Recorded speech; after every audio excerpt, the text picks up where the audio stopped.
Halo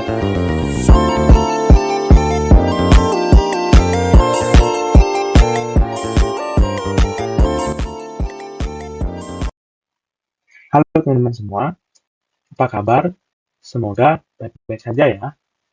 Perkenalkan, namaku Kadek Nana Gunawiranata, berasal dari program studi Manajemen Keuangan Negara. Di video kali ini, aku akan menjelaskan mengenai materi distribusi peluang listrik atau melanjutkan di video sebelumnya mengenai multiplication rules dan sebagainya. Nah, tunggu apa lagi? Simak yuk! Nah, kita sekarang membahas mengenai dependent dan independent. Mulai dari event independen atau peristiwa independen. Dua event A dan B adalah independen atau mandiri jika kejadian satu atau event A tidak mempengaruhi probabilitas kejadian yang lain atau event B. Nah, beberapa peristiwa juga mandiri atau independen jika terjadinya salah satu tidak mempengaruhi probabilitas terjadinya yang lainnya. Nah, kalau masih kurang paham, aku kasih contoh dah. Misalkan kita melempar dua koin. Nah, koin pertama muncul kepala, dan koin kedua peluang muncul kepala tetap setengah. Mengapa? Karena hasil koin pertama tidak mempengaruhi pada yang kedua. Nah, inilah yang disebut independen. Oke, semoga sangat pahami. Kemudian ke dependent event. Dependent event ini dua event yang tergantung jika terjadinya salah satu dari mereka mempengaruhi probabilitas terjadinya yang lain. Tapi ini tidak berarti bahwa salah satu dari peristiwa tersebut adalah penyebab dari yang lain. Contohnya gimana? Nah, misalkan kita mengambil dua kartu dari tumpukan tanpa pengembalian. Nah, seperti itu. Nah, misal, kita akan mengambil kartu Asekop. Nah, kita kan tahu bahwa total kartu itu ada 52. Total dalam kartu. Dan jumlah as tinggal 3. Nah, maka untuk peluang selanjutnya yang diambil as kedua berubah karena kartu pertama tidak dikembalikan. Nah, inilah sebuah contoh kejadian atau event yang dependen. Nah, dari penjelasan dependen dan independen, jadi kita mengetahui, kita bisa menentukan formula atau formula apa yang bisa kita gunakan dalam multiplication rules. Nah, di sini mengenai formal multiplication rules itu P A dan B sama dengan peluang A dikali peluang B given A. Nah, ini merupakan sebuah formal atau rumus dari multiplication rules yang dependen. Mengapa? Karena dia mempengaruhi kejadian sebelumnya. Seperti karena notasi peluang B given A. Nah, sedangkan kalau misalkan dia peristiwa independen, maka peluang B given A ini bisa sama saja dengan peluang B. Karena peluang B tidak mempengaruhi pada peluang A atau peluang sebelumnya. Tuh. Nah, silahkan di intuitif dalam multiplication intuitif ketika mencari probabilitas bahwa peristiwa A terjadi dalam suatu percobaan dan peristiwa B terjadi dalam percobaan berikutnya, kita tinggal kalikan saja probabilitas event A dengan probabilitas event B. Tetapi, pastikan bahwa probabilitas peristiwa B memperhitungkan kejadian sebelumnya dari peristiwa A. Itu untuk intuitif. Jadi mirip-mirip dependent, teman-teman. Makanya kita perlu memahami dependent dan independent supaya dapat menentukan itu menggunakan rumus bagaimana, apakah dia pakai given atau langsung B saja, seperti itu. Nah, melalui visualisasinya, pengaturan atau penggunaan cara multiplication rules sebagai berikut. Kita mulai. Nah, mulai dari multiplication rules, peluang A dan B. Di sini dilihat ada chart. Apakah A dan B itu independen? Nah, jika iya, maka kejadian A tidak mempengaruhi kejadian B, maka akan memperoleh formula seperti berikut. Nah, jika tidak, maka dia menjadi dependen, mandiri. Maka kejadian A mempengaruhi kejadian B. Seperti ini nanti formulanya. Nah, seperti itu. Oke, lanjut ke multiplication rules of several event. Nah, secara umum, probabilitas dari setiap urutan peristiwa independen adalah sekedar produk dari probabilitas yang bersangkutan. Bisa dicermati. Lanjut ke treating depend event as independent. Lakukan event dependent sebagai independen. Nah, maksudnya gimana? Kadang ada kejadian yang sebenarnya dependent tergantung satu sama lain, tapi untuk mempermudah perhitungan, kita memperlakukan seolah-olah mereka independen. Mengapa bisa begitu? Nah, jika kita mengambil sampel kecil dari populasi yang sangat besar, kemungkinan kita memilih item yang sama 2 kali. Itu sangat kecil. Maksudnya gimana? Nah, posisi contohnya. Misalkan kamu mengambil 2 orang secara acak dari 10.000 populasi orang tanpa pengembalian. Nah, secara teori, ini juga kan termasuk dependen ya. Karena orang pertama sudah tidak bisa terpilih lagi. Nah, tapi karena populasi besar banget, efeknya kecil jadinya. Jadi kita anggap tidak berpengaruh. Nah, alias independen. Oke. Nah, ini ringkasan yang penting dan yang mendasar yang harus kalian pahami, di mana kalau penjumlahan dia menggunakan kata atau dalam notasi peluangnya, atau P atau AB atau A atau B, dari mana itu menunjukkan peluang. Rumusnya atau formulanya cuma tambahkan aja kalau ada tambah B. Namun kita harus berhati-hati untuk menambahkan dengan cara yang memastikan setiap hasil dihitung hanya sekali. Jadi kan kita perlu tambahan dikurang peluang A dan B seperti itu. Nah, kalau dalam perkalian dia menggunakan kata dan dalam peluang dalam notasinya, atau P, A dan B menunjukkan perkalian. Nah, jadi kita kalikan peluang A dan peluang B, tapi pastikan bahwa probabilitas peristiwa B itu memperhitungkan kejadian sebelumnya dari peristiwa A. Dia independen atau dependen seperti itu, teman-teman. Baik, kita lanjutkan ke subbab berikutnya, yaitu aturan perkalian, komplement, dan conditional probability.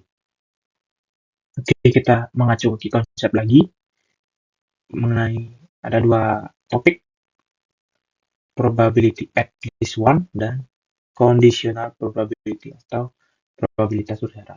Nah, probabilitas at least one atau setidaknya satu.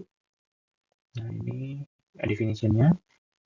Temukan probabilitas bahwa di antara beberapa percobaan kita mendapatkan setidaknya satu atau at least one dari beberapa peristiwa yang ditentukan.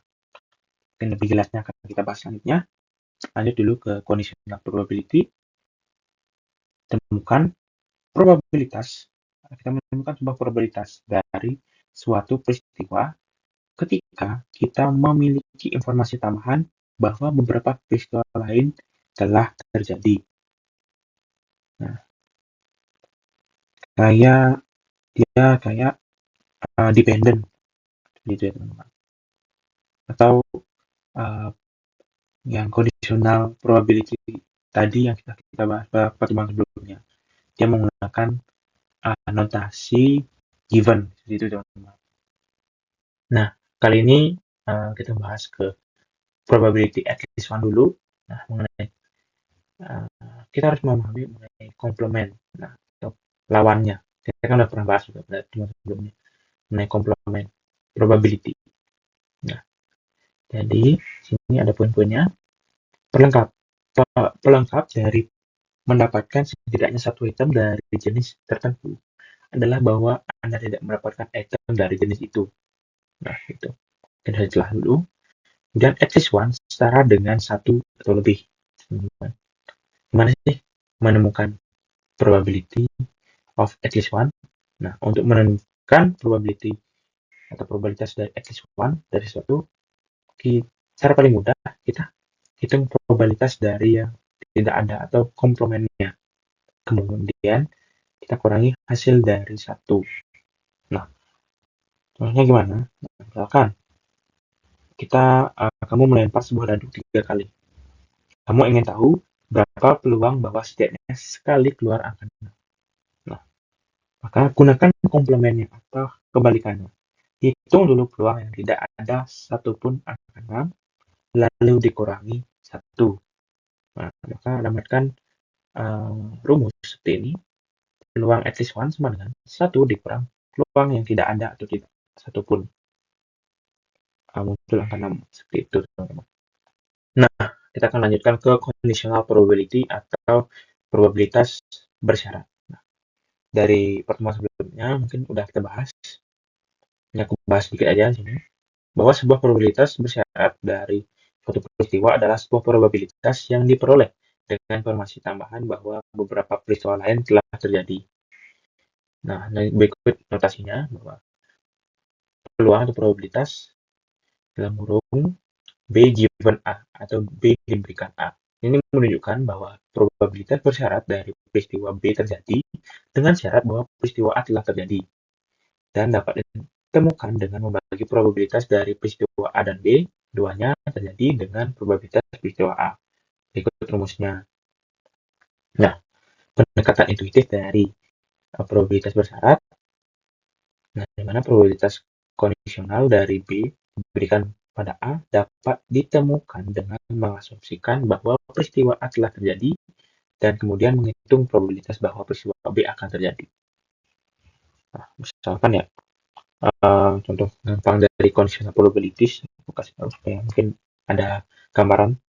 Misalkan dari sebuah kotak berisi 5 permen merah dan 5 permen biru. Kita ingin mengambil satu tanpa melihat, dan ternyata itu merah.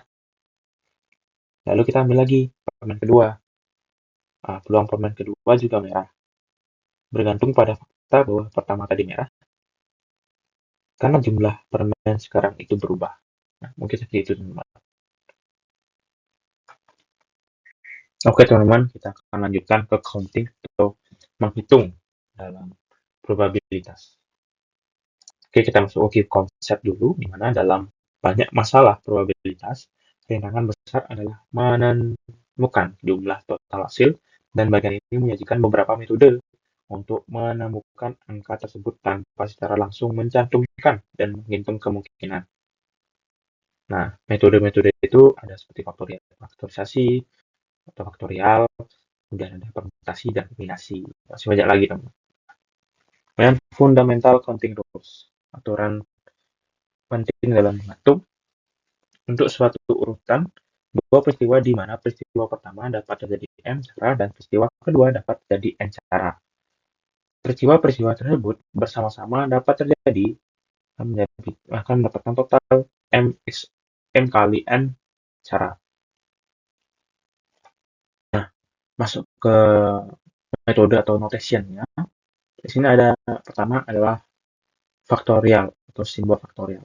Ini simbol faktorial karena seru, teman-teman, mana menunjukkan produk dari bilangan bulat positif yang menurun. Nah, sebagai contoh pada berikut ini, misalkan ini 4 seru atau 4 faktorial atau ya 4 faktorial. 4 faktorial itu merupakan 24 dari hasil kali 4 dan positif menurunnya, itu 4, 3, 2, 1. Nah, ada nih definisi khusus, di mana 0 faktorial itu sama dengan 1. Nah, ini mutlak, nggak bisa kita atur lagi, yang ini udah pasti 1. Gitu, teman-teman. Kemudian factorial rules.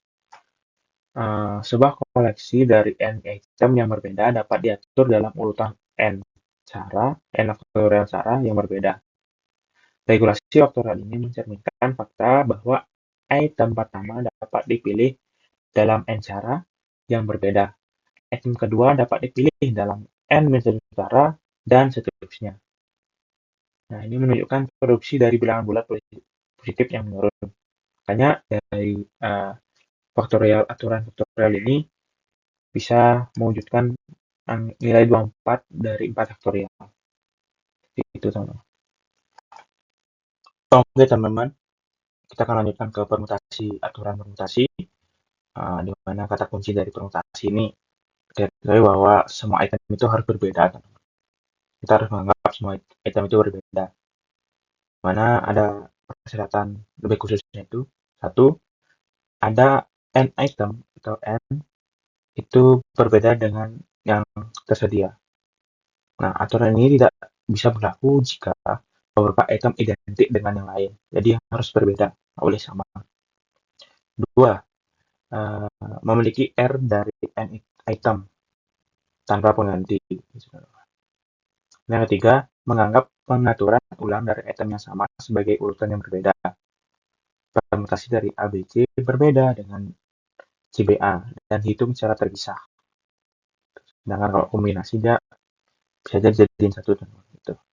Nah, jika persyaratan sebelumnya terpenuhi, jumlah permutasi atau urutan dari R item yang dipilih dari N item yang tersedia tanpa penggantian adalah berikut. Nah, ini merupakan notasi dari atau rumus dari permutasi NR sama dengan N faktorial per N min R faktorial. Nah, contohnya itu gimana? Misalkan aku kasih contoh, ada 5 orang. Nah, 5 orang ini berbeda semua teman-teman dan diberikan ada 5 kursi berbeda dalam alfabet A, B, C, D, E. Dan diminta berapa cara sih orang tersebut dapat duduk di 3 meja awal, apa di kursi awal atau ABC berarti kan. Nah, jadi kan kita tentukan nilai N. Nah, nilai N itu kan ada 5 orang yang berbeda, kemudian yang diminta 3 kursi berbeda, berarti R-nya itu 3. Jadi kita tinggal masukin 5 faktorial dibagi 5 dikurang 3 faktorial sama dengan berapa begitu. Nilainya segitu, berarti caranya 60 cara jadinya teman-teman. Gitu. Oke teman-teman, kita lanjut lagi. Masih di permutasi rules, namun berbeda.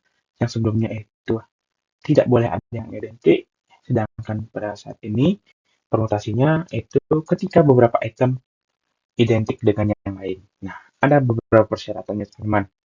Ada beberapa persyaratannya. Pertama, ada n item yang tersedia dan beberapa item identik yang lain. Kedua, memilih semua n item tanpa penggantian. Ketiga, menganggap pengaturan item yang berbeda sebagai urutan yang berbeda. Nah, jika persyaratan sebelumnya dipenuhi dan jika ada N1 yang serupa, N2 yang serupa, sampai dengan NK yang serupa, jumlah permutasi atau urutan dari semua item yang dipilih tanpa penggantian adalah sebagai berikut teman-teman. Rumusnya, rumus permutasi N, N faktorial dibagi N1 faktorial dikali N2 faktorial dikali sama dengan NK faktorial teman-teman. Nah, ada nih, ada contoh soal sedikit, bacakan aja. Nah, penyusunan huruf teman-teman. Misalkan ada huruf B, A, L, L, O, O, N, balon, tapi L-nya 2, O-nya 2. Nah, berapa cara sih kita bisa menyusun huruf-huruf tersebut? Selain balon kan masih banyak kata. Nah, kita bisa menggunakan rumus ini teman-teman dengan menurunkan nilai N atau total huruf itu 7. Kemudian ada L yang double-double, misalkan O-nya 2, L-nya 2. Nah, jadi kita bisa menemukan N1 atau NL itu ada 2, NO ada 2 juga, dan yang lain karena ada 1, berarti kita punya 2 N yang serupa. Yang mana kita bisa masukkan permutasi sama dengan 7 faktorial dibagi dengan 2 faktorial dikali 2 faktorial. Maka 5040 dibagi 4 menghasilkan 1260. Seperti itu teman-teman. Oke. Nah, kita lanjut ke kombinasi atau aturan kombinasi. Nah, dari persyaratan, 1. Terdapat N item yang berbeda tersedia. Kemudian kedua, kita memilih R dari N item tanpa penggantian. Dan yang ketiga, kita menganggap pengaturan ulang dari item yang sama sebagai yang sama. Nah, kalau permutasi tadi kan kita menganggap itu berbeda ya. Nah, kan di kombinasi ini kita menganggap itu sama saja, teman-teman. Misalkan ABC adalah sama dengan CBA. Nah, jika persyaratan sebelumnya terpenuhi, jumlah kombinasi dari R item yang dipilih dari R item yang berbeda adalah, ini rumus dari kombinasi, mana kombinasi NR sama dengan N faktorial dibagi N dikurang N faktorial dikali R faktorial. Contohnya, misalkan kita memilih 2 orang dari 5 teman kita. Nah, jadi kan jumlah total item itu N, berarti jumlah teman itu 5. Kemudian, R itu jumlah item yang dipilih. Berarti kita cuma memilih 2 teman. Nah, itu. Jadi kita tinggal masukkan rumus di mana kombinasi 5, 2 itu 5 faktorial dibagi 5 dikurang 2 faktorial dikali 2 faktorial menghasilkan nilai 10 cara, teman-teman. Seperti itu. Nah, sekarang kita sudah membahas permutasi dan kombinasi, tentu kita membahas apa sih perbedaan dari permutasi dan kombinasi. Nah, ketika urutan yang berbeda dari item yang sama harus dihitung secara terpisah, kita memiliki masalah permutasi, teman-teman. Nah, sedangkan ketika urutan yang berbeda tidak dihitung secara terpisah, kita memiliki masalah kombinasi. Nah, jadi yang udah aku ungkit-ungkit dari tadi, ABC sama dengan CBA itu kombinasi, sedangkan ABC tidak sama dengan CBA itu permutasi, teman-teman. Itu aja sih simpelnya. Oke, teman-teman, sekian video dari aku untuk pertemuan kali ini. Terima kasih sudah menonton sampai akhir. Sampai jumpa di video berikutnya. Dadah!